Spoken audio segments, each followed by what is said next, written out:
Hi அஸ்ஸலாமு அலைக்கும். நம்ம இன்றைக்கி என்ன பார்க்க போகிறோம்னா நெய் சோறு செய்ய போகிறோம். எப்படி செய்யலாமாங்க. பாசுமதி ரைஸ் வந்து அரைப்படியில் நான் ஒரு வழக்கு தான் நான் எடுத்துக்கிட்டேன். அதுக்கப்புறமா பெரிய வெங்காயம் 2, புதினா மல்லித்தழை ஒரு பிளேட்டில் நைஸாக நான் கட் பண்ணி வச்சுருக்கேன். அதுக்கப்புறமா பட்டை கிராம்பு ஏலக்காய் பிரிஞ்சில் எடுத்துக்கிட்டேன். இந்த மாதிரி ஒரு அகலமான ஒரு பாத்திரம் எடுத்துக்கிட்டேன். நமக்கு தேவையான அளவு நெய்யை ஊற்றி ஃபஸ்ட்டு பட்டை கிராம்பு ஏலக்காய் பிரிஞ்சிலே போட்டுக்கிறோம். அதுக்கப்புறமா பெரிய வெங்காயம் போட்டு நல்லா மிக்ஸ் பண்ணுறோம்.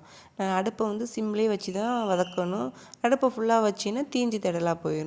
சிம்லேயே வச்சு இந்த மாதிரி பொன்னிறமாக வறுத்து எடுத்துக்கிட்டோம். ஒரு சின்ன ஒரு பவுலில் கொஞ்சமாக அள்ளிக்கிறோம். அதுக்கப்புறமா புதினா மல்லித்தழையும் போட்டு மிக்ஸ் பண்ணுறோம். மிக்ஸ் பண்ணதுக்கப்புறமா இஞ்சி பூண்டு பேஸ்ட்டு 2 ஸ்பூன் போடுறோம். நல்லா மிக்ஸ் பண்ணதுக்கப்புறமா தேங்காய் அரை மூடி தேங்காய் நல்லா நைஸாக அரைச்சி ஒரே டைமாக தான் நம்ம பால் எடுத்துக்கணும். தனித்தனியெல்லாம் தேங்காய் பால் எடுத்துக்கக்கூடாது. ஒரே டைமாக தான். நான் வந்து அரைப்படியில் ஒரு வழக்கு தானே எடுத்துக்கிட்டேன்.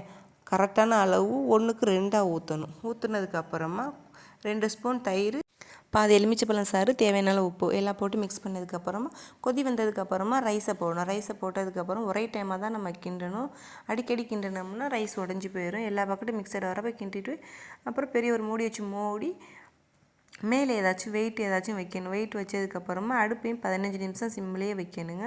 15 நிமிஷம் செஞ்சதுக்கப்புறம் பாருங்கள் எவ்வளோ அழகாக குக்கிங் ஆயிடுச்சுன்னு. அதுக்கப்புறமா நமக்கு தேவையான அளவு நெய்யை ஊற்றி மிக்ஸ் பண்ணணும். அப்புறம் கேரட் பாதி மலைச்சாரல் மாதிரி அங்கிட்டும் இங்கிட்டும் நைஸாக துருவி போடணும். அப்புறம் வெங்காயம் வதக்கி நம்ம அள்ளி வச்சுருக்கோம்ல அதையும் மலைச்சாரல் மாதிரி அங்கிட்டும் இங்கிட்டும் அழகாக தூவி விடணுங்க. அவ்வளோதாங்க. எவ்வளோ அழகாக ரெடி ஆச்சுன்னு பாருங்கள். அவ்வளோதாங்க, ஈஸி தாங்க. நெய் சோத்துக்கு காம்பினேஷன் என்னென்னு பார்த்தீங்கன்னா மட்டன் குழம்போட நீங்களும் வீட்டில் ட்ரை பண்ணி பாருங்கள். அல்டிமேட்டாக இருக்கும்.